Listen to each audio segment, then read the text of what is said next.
Welcome to Season 7 of The Common Bridge, hosted by Richard Helpy, a leading analyst, philanthropist, and entrepreneur. Now expanded with healthcare, education, finance, science, and world affairs bridges, the podcast, now in its 7th season, with an audience of over 7 million worldwide, explores issues in a fiercely nonpartisan way. Find us at The Common Bridge at substack.com, YouTube, and wherever you listen to your favorite podcasts.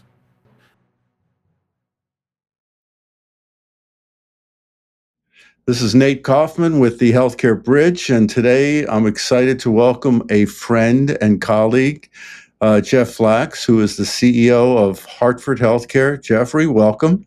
Nate, thank you, my friend.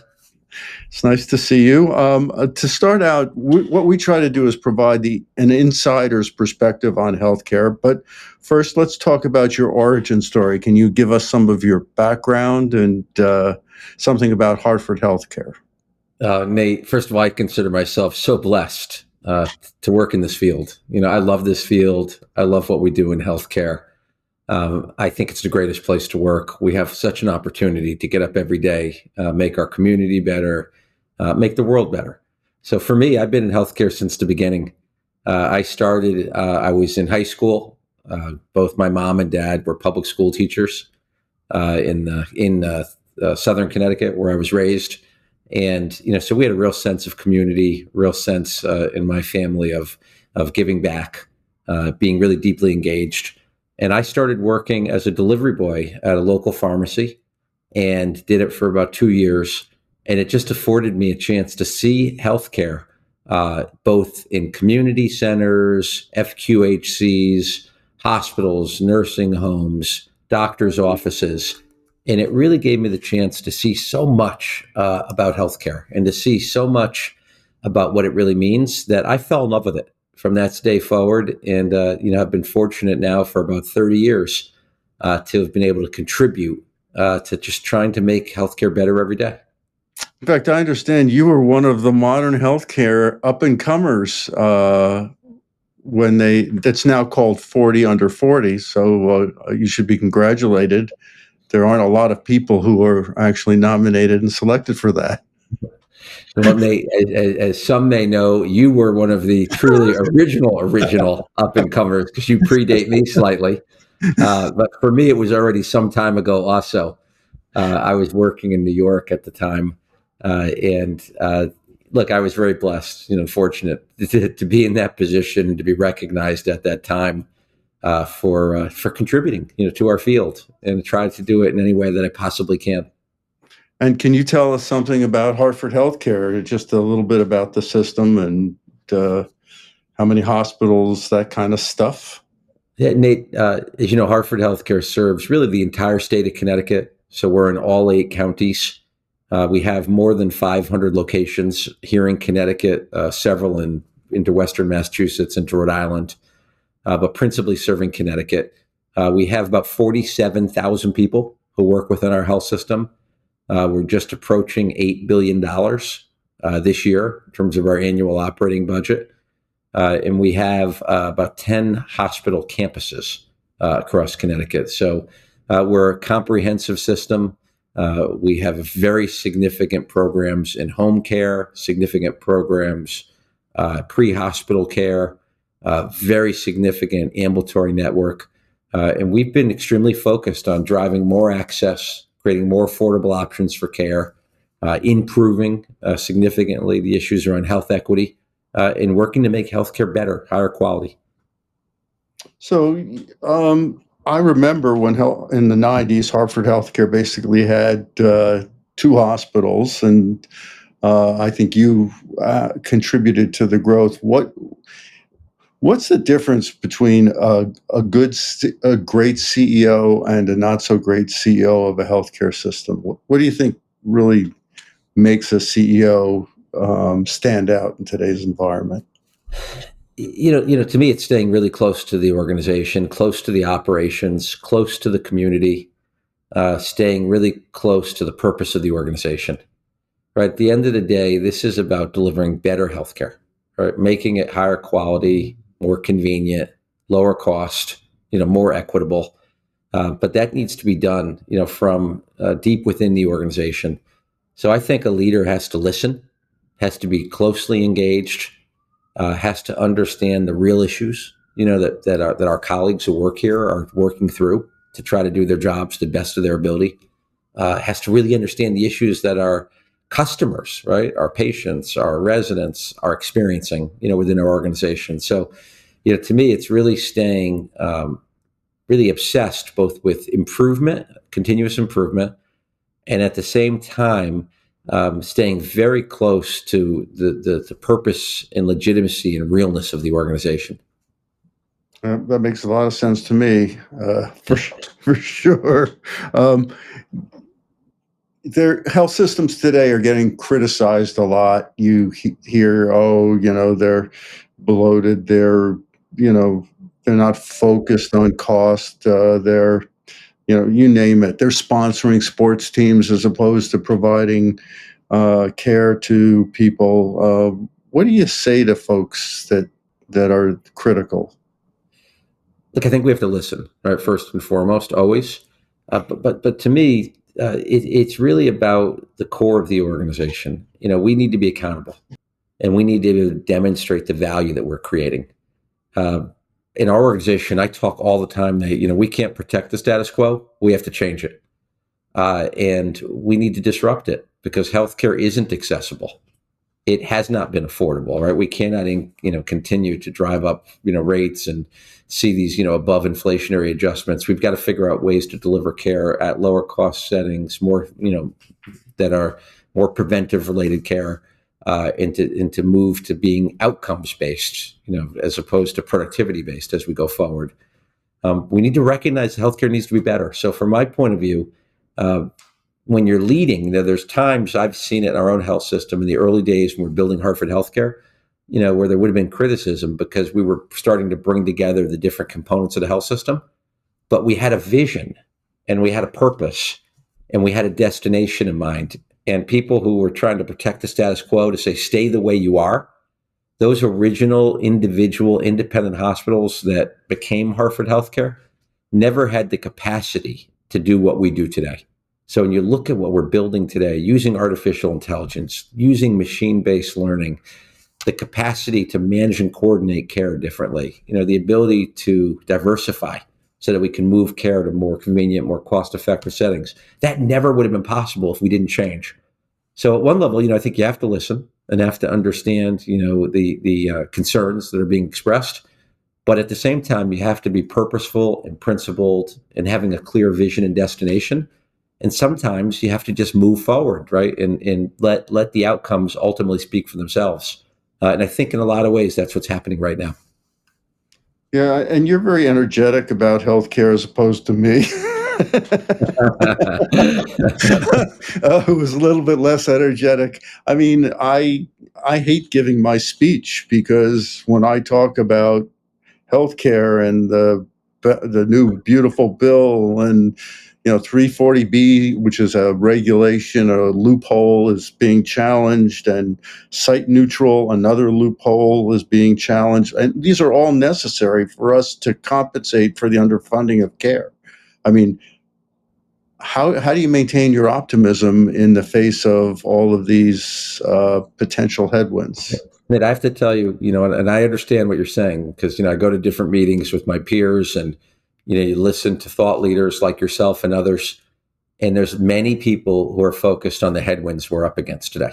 And the headwinds are real. The issues around Medicaid restructuring at the federal level, tariffs are having a huge negative impact on health systems in many ways because so much of our supply chains are global.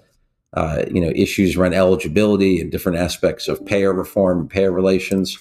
There's many different things that are on the horizon that have the potential to create vulnerabilities for health systems. Now, that being said, there are always the issues in front of us, sometimes more significant than others. We will work through these types of things and get to the other side. My premise, Nate, there's never been a better time in healthcare. And the reason I believe this is the best time we've ever had in healthcare, because we've never been able to get better faster than we can right now.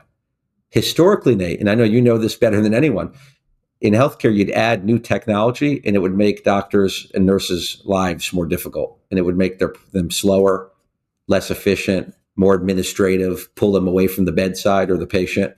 Add technology in healthcare, it would make healthcare more expensive. And that was true for a long time. Today, what we're seeing now is the improvements we're making in healthcare are making people's jobs easier and better, and allowing them to recenter their purpose back to why they're here and their love, and using their expertise to help people and make people and help get better. So I'm such a proponent right now that now and into the future, we have an opportunity to really address things that were historically intractable, just problems that, have been here since really the beginning of time, and we're now able to address them, and we're able to really get better faster. So I am very optimistic, and I'm encouraged. Nate, think about the iPhone. The first iPhone comes out, and it got panned. I have a copy of it in my office, and people were talking about, they were criticizing it because it didn't have a keyboard. And Nate, I know you were a huge, back in the day, BlackBerry guy, right? And you had two of them, and you were quick as could be in the texting. They said, well, how could you have this without that? And why does it have a camera? And version 1 of the iPhone had challenges. There were change management issues. It had bugs within the software. But look at what it is today. And I look at where we are in healthcare in many ways. The improvements today, they really are great. I mean, we're seeing some incredible differences being made using AI and using machine-based learning and seeing improvements. But this is the beginning of the beginning of the beginning. Imagine what it's going to look like in 3 and 5 years. Right? And we just have to keep trajecting forward, staying the course, and about working to be the best at getting better, right? Get better tomorrow than we are today, be better next year than we are this year, right? And that's the goal. Just keep getting better. And it's amazing from my perspective, knowing you, that you're able to tolerate all this without medication. Me, I couldn't do that. I have my shrink twice a month, which at 3:00 on Mondays. I know never to call Monday afternoons. I understand. Exactly. West Coast time. So just in close, advice for patients. What is your advice for patients with respect to the healthcare system right now? It's hard to negotiate or navigate. It is expensive, and I would blame some of that on the payers who have changed plan design to make higher deductibles and co-payments. I mean, what is your advice to patients? I'll tell you, Nate, if you look in this moment, or even back just a short period of time, you could see incredible improvements. So if you were to go to one of our urgent care centers today, you could go online on the app, make your appointment, tell them why you're coming. It tells you which one to go to, and you can make an appointment, or you could show up, obviously, without an appointment. But if you make the appointment, it tells you what room to go to. When you get there, the portable X-ray equipment is there. The radiologist is in the ceiling, on the speakerphone, interpreting real time the results for you. Your electronic health record is up on a 42-inch screen. They have all of your past images in front of them. They have all of your medications and allergies. They know who your other providers are and what your past experiences were, if there's anything of relevance or concern. That didn't exist 5 years ago, and today it's become standard. Today, you can go on an app and download HHC 24/7 at the Apple Store, and you can get in a queue to get a primary care visit this minute, and that queue will probably be in 7 minutes. Or you can make an appointment for 2:00 this morning, or Sunday afternoon, or whatever time is most convenient for you.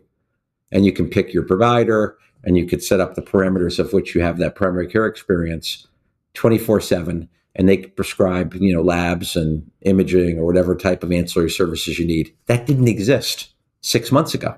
And today we're seeing hundreds of people every day in that process. So to me, the advice is for patients, we got to engage. And we've got to recognize that we're moving every day to getting better, more coordinated care, more well-navigated care, and able to drive care to more affordable, more convenient settings, and working towards getting to more prevention and more outcome-based services as opposed to traditional fee-for-service. So, it's sometimes you have to step back, kind of look from above. The improvements have been massive, but now the benefits, the improvements on top of these compound on the ones that have already been made. So I believe that we are on the precipice of making healthcare so much better. And Nate, from a quality standpoint, the things that we call never events, they still happen, but they happen less now than they ever did before. If you look back at the Institute of Medicine study, right, from the early 2000s, the improvements have been extraordinary between then and now, over basically, 2 decades, over a generation of time. The improvements are incredible, but they're not where they need to be, right? Because we still have things happening in institutions that should never happen, but they happen less than ever before. So quality is better. Safety is better. The amount of surgery centers in the community that don't charge hospital rates, the level 1, level 2 visits from emergency departments that now happen within the community, the ability to manage, imaging in communities and so forth, so that we can drive care where people want to be, where they live or work or in hours of the day or night that they prefer. It's better than it's ever been. And yet, Nate, I guarantee you it's going to be so much better next year than it is now. And again, that rate of improvement, the rapidity of improvement, this is like we've never seen, because the technologies and the enabling type of support systems are so good. So I am an optimist. I believe, that we're on the precipice of just continued and even more substantial improvements, but we're not without headwinds. The headwinds are significant. They're disruptive. They could set us back, depending what they are. They could stymie innovation. They could delay some of the advancements we're making if we don't have the investment capital or the operating, margins to support these types of investments. So we are fraught with risks and challenges, and at the same time, there's great opportunities around us. So, there is a dynamic tension, and it's not a panacea. But if you can kind of see around that tension, there's great opportunity. And that's what I think a good CEO has to do. Is you can't get hung up on the headwinds. You've got to keep moving forward. And anything else that we should cover that we didn't cover in our little brief visit, Jeffrey? No, Nate, first of all, let me say this. I'm grateful. You're a great thought leader. And I always consider you, people talk like in sports terms, they say, who the GOAT is. They talk about the debates about who's the greatest of all time. You've had such a distinguished career. And in the course of my entire career, I've attended your speeches countless times, at national meetings. I've read, your commentary so many different times. You have continued to be such a positive influence of causing everyone, challenging the conventional, forcing people, to kind of see certain realities, to think differently. You've counseled, I couldn't even tell you how many boards of directors across America. And over the course of decades, you've helped make healthcare better. And you've certainly, caused everyone sometimes to step back and rethink, what they're doing. You don't go with the norm always. You'll challenge that conventional thinking. So we're grateful for everything you've done. You've helped Hartford Healthcare, with full disclosure from a transparency standpoint as a tremendous advisor. And I've also always respected that while you've had this major focus on thought leadership, you continue to work with physician clients across the country, and you're a huge advocate for the practice of medicine and physicians in particular and advanced practitioners. So I'm appreciative. You've been a mentor to me in many ways, and I've learned a lot from you. And I'd like to think, Nate, you've learned some from organizations like mine, working as closely with us as you have. Every day I learned something new, Jeffrey. But most significantly, I can tell you with all that, I could never do your job. The ability to have patience, optimism, and focus is not a trait that, and patience is not a trait that I possess. But anyhow, this was kind of fun. It was a brief talk with Jeff Flaks, who is the CEO of Hartford Healthcare and really the driving force behind healthcare in Connecticut. And Jeffrey, I appreciate your time. Grateful to you, Nate. Thank you, my friend. All right. Thank you for joining us on this episode of the Healthcare Bridge. We hope you gained valuable insights into how strategic and financial analysis can transform healthcare delivery. Remember, building stronger connections in our healthcare system is a collective effort, and we're honored to be part of that journey with you. Be sure to subscribe and stay tuned for more conversations that aim to bridge gaps and create a healthier future for all. You can find all your Healthcare Bridge episodes at The Common Bridge on Substack, YouTube, and your favorite podcast platform.